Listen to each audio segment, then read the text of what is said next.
వర్ధమాన సినీ నటుడు ప్రియాంతరావును జూబ్లీహిల్స్ పోలీసులు అరెస్ట్ చేశారు. ప్రేమ పేరుతో వంచించి అత్యాచారం చేశాడంటూ ప్రియాంత్పై జూనియర్ ఆర్టిస్టు పోలీసులకు ఫిర్యాదు చేసింది. అత్యాచారంతో పాటు కులం పేరుతో దూషించాడంటూ బాధితురాలు ఫిర్యాదులో పేర్కొంది.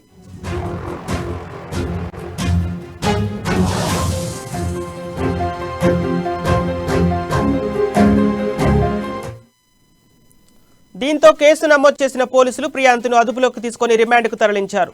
సినిమా హీరో ప్రియాంత్కు ఓ జూనియర్ ఆర్టిస్టుతో పరిచయం ఏర్పడింది. పరిచయం అయిన 2 నెలల తర్వాత ఆమెకు ప్రియాంత్ ప్రపోజ్ చేశాడు. అప్పటి నుంచి వారి ప్రేమ ప్రయాణం కొనసాగింది.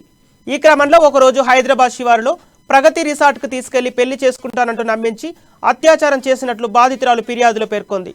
అంతేకాకుండా శ్రీనగర్ కాలనీలో ఉన్న కార్యాలయానికి తీసుకెళ్లి పలుమార్లు లైంగికంగా వేధింపులకు గురి చేసినట్లు వెల్లడించింది. చివరకు బాధితురాలు గర్భం దాల్చడంతో నిందితుడు మొహం చాటేసినట్లు ఆమె తెలిపింది.